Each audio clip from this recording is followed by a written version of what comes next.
बिस्मिल्लाहिर्रहमानिर्रहीम। बेटा हमने लास्ट टाइम जो है स्टडी किया था करियर इन आईटी, और इसके बाद हमने देखा कि कंप्यूटर हार्डवेयर में हमने देखा physical components of computer system, और उसमें हमने डिवाइसेस को डिस्कस किया। उनमें आईओ डिवाइसेस जिन्हें हम पेरिफेरल डिवाइसेस कहते हैं, उसके बारे में हमने स्टडी किया।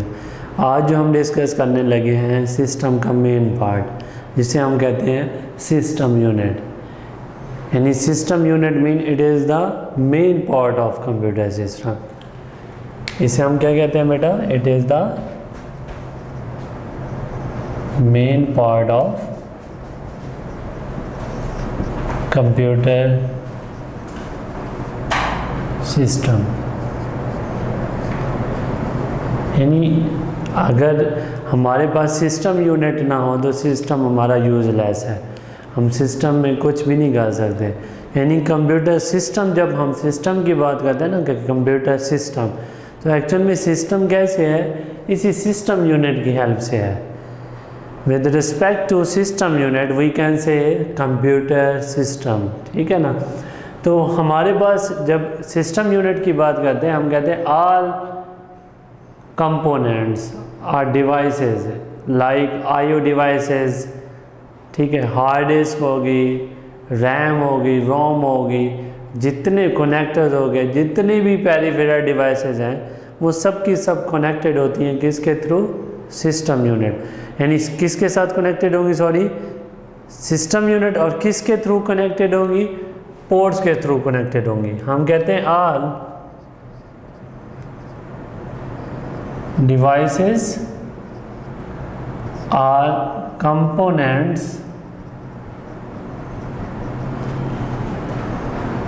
are connected with system unit।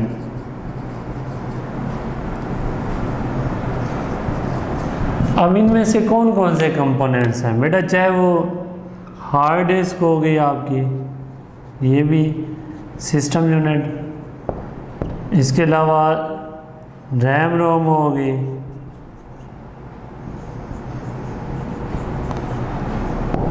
ठीक है, कैशे हो गई, मेमोरी है ये, एक्स्ट्रा। मतलब जितने भी डिवाइसेस होंगी, आईओ डिवाइसेस होगी, ठीक है ना, ये बेटा तमाम की तमाम डिवाइसेस जो हैं कनेक्टेड होती हैं किसके साथ? सिस्टम यूनिट के साथ। और कैसे कनेक्टेड होंगी ये, यानी इसके लिए भी एक अलग पॉइंट है कि हम उसे कहते हैं किसके साथ बेटा कनेक्टेड होगी? पोर्ट्स के साथ कनेक्टेड होगी। पोर्ट्स किसे कहते हैं? हम कहते हैं द सॉकेट और इंटरफेस। सॉकेट और इंटरफेस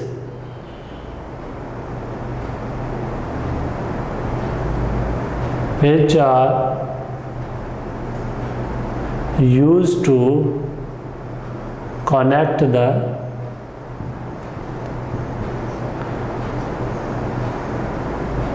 peripheral devices।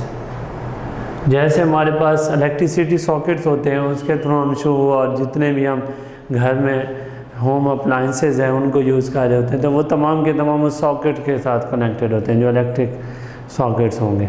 जब हम कंप्यूटर साइंस में बात करते हैं, जितने भी आईओ डिवाइसेस हैं, ठीक है ना, जिन्हें हम पेरिफेरल डिवाइसेस कहते हैं, वो तमाम की तमाम कनेक्टेड होती हैं सिस्टम यूनिट के साथ। लेकिन किसके थ्रू बेटा? पोर्ट्स के थ्रू, ठीक है। अब पोर्ट्स में भी अलग है, एक होती है एक्सटर्नल पोर्ट्स, एक होती है सिस्टम पोर्ट्स, इंटरनल पोर्ट्स जिसे कहते हैं। एक्सटर्नल पोर्ट्स वो होती है बेटा जो हम केबल्स बाहर यूज़ कर रहे होते हैं, सीपीयू की या माउस या कीबोर्ड की, ये जो एक्सटर्नल केबल्स होती है इसे हम कहते हैं, यानी बाहर जो लगी होंगी, यानी उसके अंदर, मतलब उसको कनेक्ट करने के लिए, वो एक अलग है, ठीक है ना। लेकिन जब हम इसकी पोर्ट्स की बात करते हैं तो सिस्टम के अंदर डिफरेंट टाइप्स की पोर्ट्स होती हैं, जिसे हम कहते हैं, let's see, serial ports, parallel ports जैसे USB पोर्ट है, आजकल सीरियल जो है ना USB पोर्ट के तौर पे यूज़ हो रही है। सीरियल पोर्ट्स में जो डाटा जाता है ना वो 1 बाय 1 जाता है, यानी जैसे हम कीबोर्ड को या माउस को जिस पोर्ट के साथ कनेक्ट करते हैं ना वो कौन सी पोर्ट होती है बेटा, सीरियल पोर्ट होती है, ठीक है ना। इसी तरह USB, आजकल USB को भी देखिए USB की पोर्ट के साथ इस तरह का सिंबल बना होगा बेटा, ठीक है ना। पैरेलल पोर्ट जिसमें मोर देन यानी minimum 8 bits at a time, इसमें सीरियल पोर्ट्स में 1 बिट डाटा ट्रांसफ़र होगा तो पैरेलल पोर्ट में मैक्सिमम 8 बिट्स जा रहा होता है। तो ये जो पैरेलल पोर्ट्स है सीरियल पोर्ट्स की निस्बत ज़्यादा फास्ट होती हैं, ठीक है ना। तो आजकल तो मतलब डिफरेंट टेक्नोलॉजी के अकॉर्डिंग 3.0 यानी डाटा ट्रांसफ़र रेट बताया जाता है कि इस स्पीड से डाटा ट्रांसफ़र हो रहा है।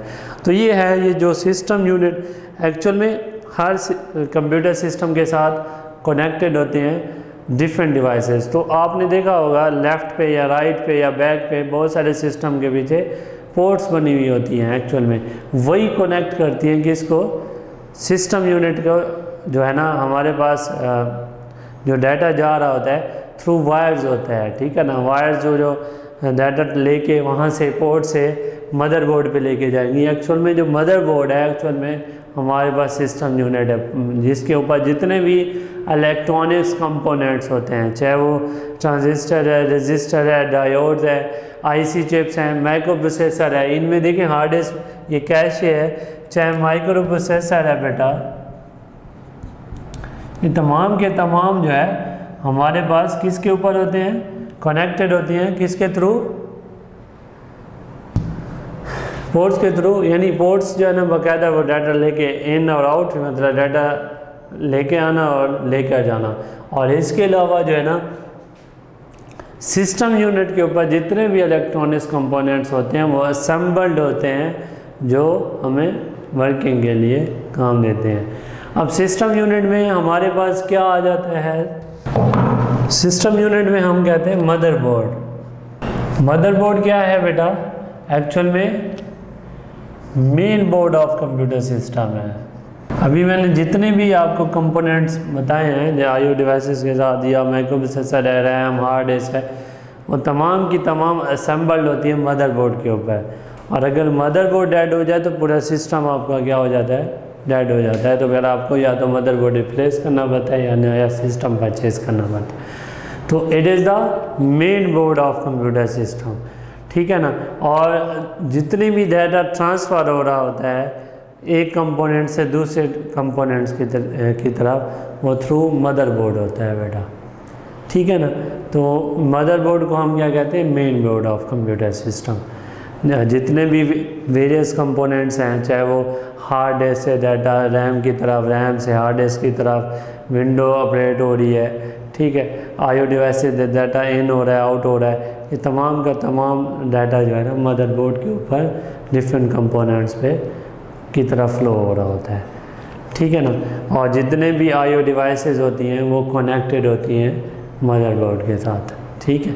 तो इसका मतलब है कि जो कंप्यूटर के अंदर एक सिस्टम यूनिट होता है वो जो इसकी आउट केसिंग है यानी कंप्यूटर सिस्टम की जो CPU होता है या जो एक्सटर्नल उसका बॉक्स बना होता है उसे हम केसिंग कह रहे होते हैं। उस केसिंग के अंदर जो हमारे पास सिस्टम होगा वो सिस्टम यूनिट है और सिस्टम यूनिट के अंदर क्या होता है बेटा, मदरबोर्ड होगा।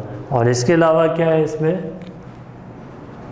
हम कह सकते हैं माइक्रो प्रोसेसर। माइक्रो प्रोसेसर क्या है, it is a very law scale integration chip है, ठीक है ना। और इसी का दूसरा नेम CPU भी कह सकते हैं इसे। इट प्रोसेसिंग और control the all activities of computer system. जितने भी वर्किंग हो रही होती है कंप्यूटर सिस्टम की वो बेटा थ्रू माइक्रो प्रोसेसर होगी। यानी माइक्रो प्रोसेसर जो है ना एक्चुअल में जितने भी वर्किंग होती है या परफॉर्मेंस होती है वो तमाम की तमाम थ्रू किसके होती है, माइक्रो प्रोसेसर के, ठीक है। तो इसमें हम कह सकते हैं माइक्रो प्रोसेसर क्या है, it is a very law scale integration chip. और जितने भी आपके पास वर्किंग हो रही होती है उसको कंट्रोल और कोऑर्डिनेट और वर्किंग परफॉर्म करना किसका काम है? माइक्रो प्रोसेसर का काम है बेटा। माइक्रो प्रोसेसर को भी फर्दर हम डिवाइड कर देते हैं किसमें, जिसे मैंने जैसे कहा कि it is a central processing unit of computer system. Central processing यानी जो भी सेंट्रलाइज्ड प्रोसेसिंग हो रही होती ओवरऑल सिस्टम की, वो तमाम की तमाम थ्रू किसके होगी? इसी CPU या माइक्रो प्रोसेसर के थ्रू होगी। अब इसी माइक्रो प्रोसेसर को हम डिवाइड कर देते हैं दो पार्ट्स में। एक को कहते हैं हम क्या? ALU, एक होता है CU बेटा। ALU को हम कहते हैं अरिथमेटिक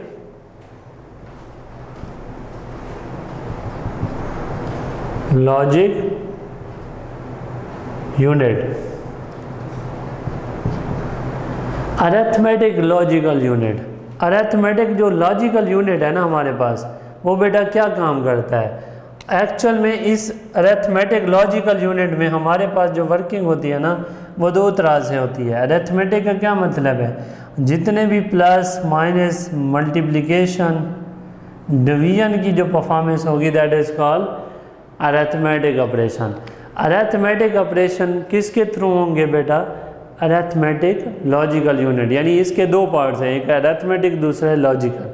अरिथमेटिक ऑपरेशन भी इसी के थ्रू होंगे और दूसरे जो लॉजिकल यूनिट होते हैं, यानी लॉजिकल यूनिट में हम कंपेयर कर रहे होते हैं दो वैल्यूज को, A greater than B, B greater than C, is equal to B, ठीक है ना, A is equal to B। तो जब हम टू वैल्यूज को कंपेयर करते हैं ना, कंपेयर द टू वैल्यूज,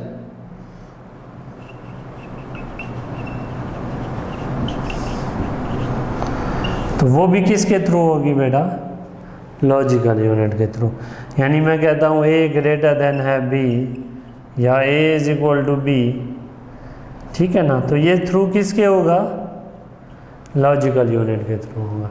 तो अरिथमेटिक लॉजिकल यूनिट की दो फंक्शनैलिटी होगी, एक arithmetic operation, second logical operation. Arithmetic में हम simple mathematical calculation plus minus multiplication division, और लॉजिकल यूनिट में हम कंपेयर कर रहे होते हैं डिफरेंट। आप 10th में देखेंगे तो आपको लॉजिकल परफॉर्मेंस में हम ये भी कहते हैं कि अगर A की वैल्यू 0 है, B की वैल्यू 1 है, वो एक अलग एक हमारे पास वहाँ पे गेट्स परफॉर्म हो रहे होते हैं, जो गेट्स लॉजिकल डिसीजन करते हैं कि ये ट्रू है या फॉल्स है, हाई है या लो है, वो अलग एक, मतलब उसमें आप 10th में इंशाल्लाह पढ़ेंगे। इसके बाद है हमारे पास जो नेक्स्ट इसमें था CU। CU को हम कहते हैं बेटा कंट्रोल यूनिट, नेम से भी क्लियर है।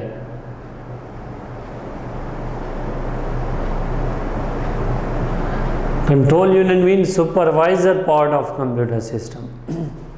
कंट्रोल यूनिट क्या क्या काम है? यानी ये कि जैसे सुपरवाइजर होता है ना, उस तरह काम करता है। जैसे क्लास में एक टीचर ना हो तो क्लास में बच्चे क्या करेंगे? वो तो आपको पता है क्या करेंगे, एक दूसरे की बॉक्स इधर से उधर, या पता नहीं छत को सर पे उठाया होगा, कमरा जो है ना पूरा शोर से भर जाएगा। तो इसका मतलब ये हुआ कि कोई चीज़ हो जो इन्हें कंट्रोल करे। तो इसका मतलब है जो टीचर होता है क्लास कंट्रोल कर रहा होता है। यानी टीचर का काम क्या है कि क्लास को पढ़ाना भी है और साथ कोऑर्डिनेट यानी कंट्रोल भी करना है। तो इट मीन्स जो कंट्रोल यूनिट है हम कहते हैं it is used to control the all activities of computer system. It is used to control the all activities of computer system.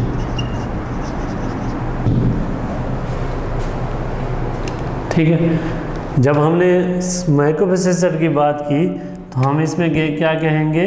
मैंने ये इससे पहले माइक्रो प्रोसेसर की डेफिनेशन लिखवाई थी, लेकिन आप लिख सकते हैं it is a very large scale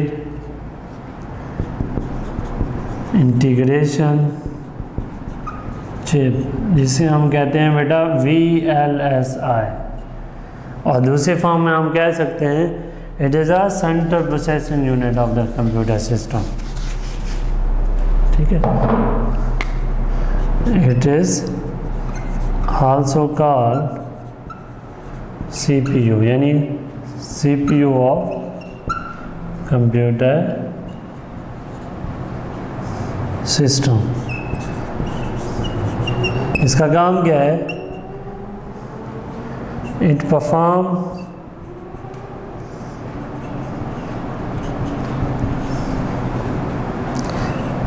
entire, इसे हम ये भी कह सकते हैं it performs and control the, ये भी कह सकते हैं।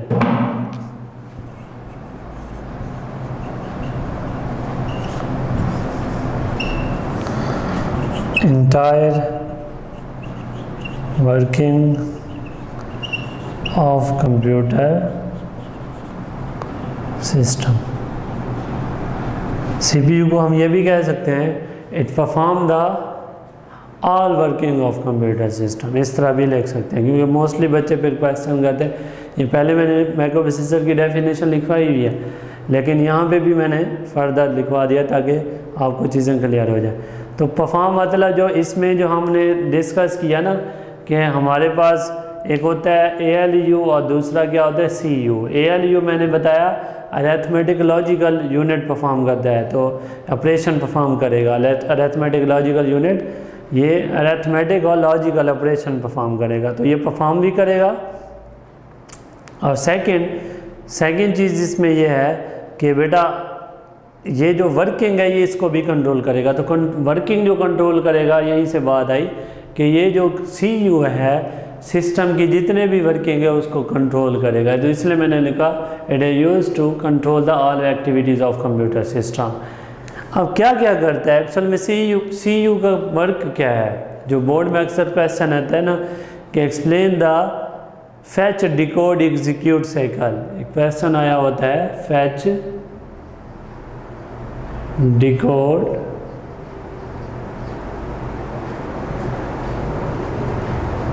एग्जीक्यूट, जिसे मैं यहाँ पे अगर लिखूँ तो मैं यहाँ पे लिख सकता हूँ क्या फैच डिकोड एग्जीक्यूट। ये बोर्ड में अक्सर क्वेश्चन आया होता है कि explain the fetch decode execute cycle, या एक्सप्लेन द या describe the working of CPU। तो इसमें क्या करता है ये मेन फैच का मतलब क्या है बेटा? जैसे आप इंग्लिश में एक सेंटेंस पढ़ते हैं please fetch me a glass of water, क्या मतलब कि मुझे एक गिलास पानी दो। मतलब क्या है कि जो भी इंस्ट्रक्शंस टाइम के अंदर आएंगी कि आपने अरिथमेटिक ऑपरेशन करना है या लॉजिकल ऑपरेशन करने हैं, उन इंस्ट्रक्शंस को CPU का काम है उसे फैच करना। फैच करके मतलब बताना, फैच का मतलब है कंट्रोल यूनिट जो सिग्नल भेजेगा ना वही ऑपरेशन परफॉर्म होगा। उस इंस्ट्रक्शन को ये फैच करता है यानी लेकर आता है और फिर उसे डिकोड करता है। जैसे मुझे अगर चाइनीज़ नहीं आती तो मुझे चाइनीज़ के लिए क्या करना पड़ेगा? ट्रांसलेटर यूज़ करना पड़ेगा। एक्चुअल में वो डिकोड करेगा उस लैंग्वेज में जिससे मुझे समझ आएगी। तो ये जो CPU है उस इंस्ट्रक्शन को फैच करने के बाद उसे डिकोड करता है, यानी उसे ये अपने फॉर्मेट में चेंज करता है कि एक्चुअल में क्या इंस्ट्रक्शन है, यानी इस टाइम जो है कौन सी इंस्ट्रक्शन है। इस टाइम इंस्ट्रक्शन अरिथमेटिक ऑपरेशन की हैं या लॉजिकल ऑपरेशन की हैं, रीड ऑपरेशन किए हैं या राइट ऑपरेशन किए हैं। रीड ऑपरेशन और राइट ऑपरेशन में मेमोरी के केस में मैं डिस्कस करूंगा, लेकिन अभी यहाँ पे बात आई है तो डिस्कस करता जाऊँ। हम कहते हैं when we retrieve open the data from the memory is called read operation. When we store or save the data into the computer memory is called write operation. तो जब हम रीड और राइट ऑपरेशन भी करेंगे ना, ये भी इसका काम क्या है? इंस्ट्रक्शन देना। तो एक्चुअल में ये इंस्ट्रक्शन को फैच करेगा, देन उसे डिकोड करेगा कि कौन सा ऑपरेशन परफॉर्म करना है, इंस्ट्रक्शन में क्या बताया जा रहा है, यूज़र ने कौन सी कमांड दी है। जब उसे कमांड का पता चलता है आफ्टर डिकोडिंग, तो ये उसको क्या करता है? एग्जीक्यूट करता है। एग्जीक्यूट का मतलब है कि आपने अरिथमेटिक ऑपरेशन कहा तो ये अरिथमेटिक ऑपरेशन परफॉर्म करेगा, आपने लॉजिकल ऑपरेशन कहा तो ये लॉजिकल ऑपरेशन करेगा, यानी जो इसको इंस्ट्रक्शन दी, ये नहीं है कि ये अपनी मर्जी करेगा, ठीक है ना। तो बेटा इसमें इसकी कोई अपनी मर्जी नहीं है, यानी जो यूज़र इसे कमांड देगा, जो यूज़र इसे इंस्ट्रक्शन देगा, उसी इंस्ट्रक्शन को ये डिकोड करेगा, यानी वो जो समझेगा कि ये इंस्ट्रक्शन है, उसी इंस्ट्रक्शन को फिर एग्जीक्यूट करेगा, और आफ्टर डिकोडिंग यही एक कंप्लीट साइकिल जो है ना ये चलता रहेगा। इसे हम कहते हैं फैच डिकोड एग्जीक्यूट साइकिल। या अपने बुक में उन्होंने सिर्फ नेम लिखा हुआ है, ठीक है ना, तो आप इसे बाकायदा साइकिल की फॉर्म में मेंशन करके बता सकते हैं कि that is called fetch decode execute cycle. What is the basic purpose of fetch decode execute cycle. तो आपने कह सकते हैं कि जब यूज़र उसे इंस्ट्रक्शन देगा तो वो उसे फैच करेगा, यानी वहाँ से रैम में जो इंस्ट्रक्शन आ रही होंगी उसे फैच करेगा, फिर उसे डिकोड करेगा, डिकोड करने के बाद यानी उसे समझेगा कि क्या इंस्ट्रक्शन मिली है, उसे अपने फॉर्मेट में चेंज करेगा, देन उस ऑपरेशन को एग्जीक्यूट करेगा। एग्जीक्यूट का मतलब क्या है, ऑपरेशन परफॉर्म करना, रन करना, ठीक है ना। तो ये एक साइकिल होता है जो थ्रू किसके थ्रू होता है बेटा, कंट्रोल यूनिट का होता है। तो ये एक कंप्लीट एक ओवरऑल हमारे पास क्या ओवरव्यू है कि सीयू क्या काम करेगा। तो ये इसकी मेन फंक्शनैलिटी है जो कह रहा है ये। इसके बाद क्या है, यानी ये सिग्नल देता है, एक्चुअल में कंट्रोल सिग्नल कहते हैं इसे, ठीक है ना। एक्चुअल में जो हम यहाँ पे सिस्टम यूनिट की बात कर रहे थे ना, पोर्ट्स के साथ भी बसेस कनेक्टेड होती हैं। एक अलग इसमें बात आ जाती है कि बसेस जो है ना एक्चुअल में क्या काम करती हैं। ये मेट्रो बस या डेवो बस या फैसल मोर बस नहीं है। फैसल मोर बस भी या डेवो बस या मेट्रो बस भी क्या करती है, वन पैसेंजर या मोर देन वन पैसेंजर को एक जगह से दूसरी जगह लेके जाती है। तो ये जो सिस्टम यूनिट के अंदर काम हो रहा होता है बेटा, अब यहाँ पे समझिएगा, सिस्टम यूनिट के साथ मैंने कहा कि ये लेट्स सी हमारे पास ये सिस्टम यूनिट है, इसके साथ क्या है, डिफरेंट पोर्ट्स बनी हुई हैं, ठीक है। अब ये पोर्ट्स जो है ना, यहाँ पे एक मदरबोर्ड है सपोज, अगर मैं इसे शो करूं, सपोज ये मदरबोर्ड है, इसके अंदर एग्जांपल के तौर पे समझा रहा हूं, हो सकता है डेस्कटॉप सिस्टम हो आपका इस तरह हो, इसके अंदर हो, ठीक है ना। तो ये आपके पास है, तो ये यहाँ से डाटा इधर तक मदरबोर्ड तक लेकर आना किसका काम है, एक्चुअल में वायर्स लगी होती है, सेट ऑफ वायर्स कहते हैं। हम कहते हैं set of wires which provide the electrical path, यानी मीन हम कहते हैं buses are provide the electrical pathway to transfer the data, क्या क्या बेटा, data, address and control signal, इसका ये काम है हमारा। यानी इसका काम क्या होगा, डाटा हो गया, एड्रेस हो गया, और इसको क्या करेगी, एक जगह से वन कंपोनेंट से दूसरे कंपोनेंट तक लेकर जाना। एक्चुअल में पोर्ट से ही, पोर्ट्स जो है ना बसेज के साथ, पोर्ट्स के साथ बसेज लगी होंगी, बसेज जो है ना मदरबोर्ड के साथ अटैच होंगी। मदरबोर्ड्स के ऊपर जितने भी इलेक्ट्रॉनिक्स कंपोनेंट्स हैं, चाहे वो माइक्रो प्रोसेसर है, चाहे वो सीपीयू जिसे हम कहते हैं माइक्रो प्रोसेसर, वही वाली बात, हार्ड डिस्क होगी, रैम रोम होगी, जितने भी हैं ये थ्रू बसेस कनेक्टेड होते हैं पोर्ट्स के साथ, और ये एक कंप्लीट सिस्टम बनता है बेटा। तो बसेस में हमारे पास 3 टाइप्स आती हैं, हम कहते हैं जिसे डाटा बस, इसके बाद क्या है बेटा, एड्रेस बस,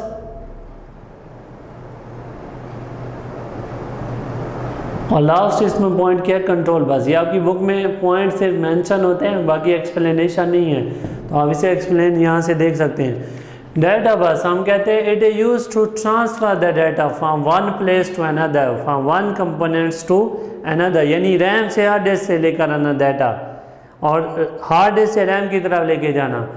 एक्चुअल में या आपने कीबोर्ड से लिखा हाय हाउ आर यू, तो एक्चुअल में ये जो डाटा लेके जाएगी ये कौन सी बस लेके जाएगी, डाटा बस क्या है, हम क्या कहते हैं, buses are, it provide the electrical pathway, set of wires which are used to, आप इसके बारे में अगर लिखना चाहते हैं तो आप लिख सकते हैं कि सेट ऑफ वायर्स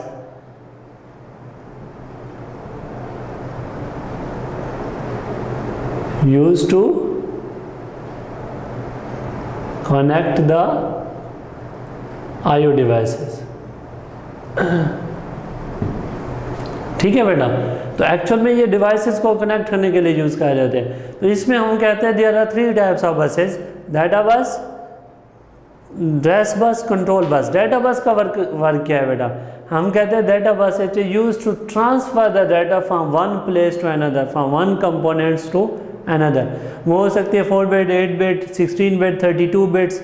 ठीक है ना, ये डाटा बस जो है ना बताएगा उसका डाटा रेट क्या है, उसकी स्पीड कितनी है। एट ए टाइम 8 बिट्स जा सकते हैं, तो इसकी जो स्पीड होगी वो 8 बिट है डाटा रेट। ठीक है ना, या 1 बाइट कह सकते हैं, ये भी मेमोरी में बताऊंगा बाइट बिट्स का कंसेप्ट ओवरऑल। इसके बाद है एड्रेस बस। हम कहते हैं the bus which is use to carry the address of the data, जो एड्रेस लेके जाएगी वो डाटा है। जैसे आप स्टूडेंट है तो आपका भी प्रॉपर एड्रेस है, कोई भी चीज़ आप लोकेट करते हैं प्रॉपर एड्रेस होता है। विदाउट एड्रेस क्या है, वो डाटा प्रॉपर डेस्टिनेशन पे लोकेट नहीं करेगा, प्रॉपर उस डेस्टिनेशन पे नहीं पहुंचेगा। तो एड्रेस बस क्या होता है, जो डाटा जा रहा है ना एक्चुअल में, यानी स्टूडेंट क्या एक डाटा है, इसका क्या होगा प्रॉपर एड्रेस होगा, और कोई कंट्रोल कर रहा होगा कि कहाँ से, यानी एकेडमी आए हैं, स्कूल आए हैं, फिर घर है, शॉपिंग सेंटर है, रेस्टोरेंट है, या फ्रेंड के घर है, वट एवर, या रिलेटिव के घर। तो ये एड्रेस बस क्या करेगी बेटा, डाटा को, जो डाटा जा रहा है उसका एड्रेस कैरी करेगी। इट इज यूज टू, अगर इसकी आप एक एक लाइन की डेफिनेशन लिखना चाहते हैं तो आप लिख सकते हैं, it is use to carry the data. और ये क्या करेगी, it is use to carry the address of data. अगर है मेरे पास 2 बिट डाटा बस, तो हमारे पास ये पावर वे फार्मूला याद कर लें, 2 की power n is equal to number of addresses जितनी वो कैरी करके जाएगी। ठीक है, तो हम कहते हैं 2 की पावर 2, अगर 2 बिट डाटा बस है, ये बिट है, तो हम कहते हैं ये 4 एड्रेसेस कैरी करेगी। ठीक है ना, और अगर है 8 बिट डाटा बस, तो कितने एड्रेसेस कैरी करेगी बेटा, 256 जो है ना, ये एड्रेसेस को कैरी कर रही होगी। तो ये आपके पास ये MCQs भी आ सकता है कि 8 बिट डाटा बस हो तो कितने एड्रेसेस को कैरी करेगी, तो एक्चुअल में 256। इसके बाद है कंट्रोल बस। हम कहते हैं it is use to control, it is use to carry the control signal.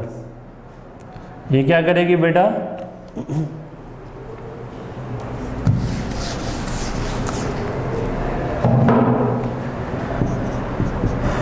it is used to carry control signal। कैसे, जो आप CPU को देते हैं कोई इंफॉर्मेशन देते हैं, मतलब कि आपने यानी आपने अरिथमेटिक ऑपरेशन करना है, रीड ऑपरेशन करना है, या राइट ऑपरेशन करना है, तो एक्चुअल में ये जो कंट्रोल सिग्नल होगा वो कौन सी बस लेके जाएगी, कंट्रोल बस लेके जाएगी। तो ये ओवरऑल बसेस का कंसेप्ट था। तो ये ओवरऑल आपके पास आ जाता है। इसमें एक कंसेप्ट है जिसे हम कहते हैं बेटा रजिस्टर।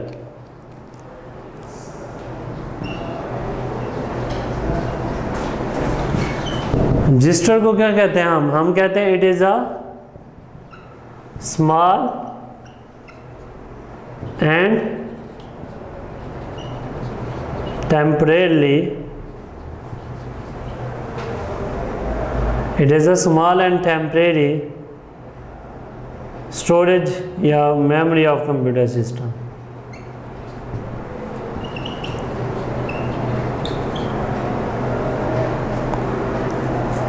ठीक है, कंप्यूटर सिस्टम एक्चुअल में हमारे पास जितना भी डाटा होगा वो इसके थ्रू जो परफॉर्म हो रहा होता है तो वो रजिस्टर में जाएगा। यानी रजिस्टर में भी हम कहते हैं इट इज़ आप नोट कर सकते हैं, it is a small and temporary storage of computer system, या it is a small and temporary memory of computer system. और इसका काम क्या, इसके भी डिफरेंट टाइप्स हैं, यानी शॉर्ट टाइम में डाटा को स्टोर करेगा, और स्मॉल यानी स्मॉल अमाउंट ऑफ डाटा। तो हम कहते हैं रजिस्टर की भी एग्जांपल है, एक होता है इंस्ट्रक्शन रजिस्टर IR जो इंस्ट्रक्शन को स्टोर करे, एक होता है डाटा रजिस्टर जो डाटा को स्टोर करता है, एक होता है मेमोरी एड्रेस रजिस्टर जो एड्रेसेस को स्टोर करता है, और एक होता है एकामुलेटर का बेटा नाम सुना होगा। एकामुलेटर जितने भी अरिथमेटिक ऑपरेशन परफॉर्म हो रहे होते हैं वो किस रजिस्टर के अंदर परफॉर्म हो रहे होंगे, वो एकामुलेटर रजिस्टर के अंदर परफॉर्म हो रहे होते हैं, जिसे सिंपल हम कहते हैं एकामुलेटर। तो एकामुलेटर जो है ये होल्ड करता है उस टाइम डाटा जब अरिथमेटिक ऑपरेशन परफॉर्म हो रहे होते हैं, तो एकामुलेटर में होते हैं। तो बेटा ये आपके पास एक टॉपिक था सिस्टम यूनिट, जिसके अंदर आपने देखा कि it is the main unit of computer system, all peripheral devices are connected through मतलब ऑन, या आप कह सकते हैं to the system unit. System unit के अंदर क्या है, मदरबोर्ड होता है, मदरबोर्ड मेन बोर्ड है, जितने भी डिवाइसेस हैं वो थ्रू पोर्ट्स जो है ना कनेक्टेड होते हैं मदरबोर्ड के साथ, यानी उसमें CPU है, माइक्रो प्रोसेसर हो गया यानी CPU या माइक्रो प्रोसेसर, रैम रोम हो गई, हार्ड डिस्क हो गई, इसके बाद हो गया ओवरऑल हमारे पास यानी किसके थ्रू पोर्ट्स होती हैं, पोर्ट्स के साथ फर्दर बसेस लगी हुई होंगी जो डाटा को मूवमेंट के लिए यानी डाटा को one place to another, one components to another move करने के लिए हेल्प करेंगे। उसमें हमने देखा माइक्रो प्रोसेसर ये very large scale integration chip है, it perform the entire working of computer system, या it control and coordinate the entire working of computer system, ठीक है ना। और ये जितना भी एक्चुअल ऑपरेशन हो रहा होगा यानी सिस्टम के अंदर जो परफॉर्मेंस हो रही होगी वो किसके थ्रू होगी, माइक्रो प्रोसेसर, यानी कंट्रोल भी और वर्किंग जो परफॉर्म होगी यानी जो ऑपरेशन परफॉर्म होंगे। उसमें आपने देखा ALU arithmetic and logical unit perform करता है, उसमें फिर CU था, CU जो है जितने भी वर्किंग होती है उसको उन एक्टिविटीज़ को कंट्रोल किसके थ्रू हम करते हैं, CU। उसमें फर्दर आपने देखा रजिस्टर क्या है, स्मॉल टेम्परेरी स्टोरेज मेमोरी है, उसमें फर्दर इंस्ट्रक्शन डाटा रजिस्टर और एकामुलेटर। तो यहाँ तक बेटा आपका कोई क्वेश्चन?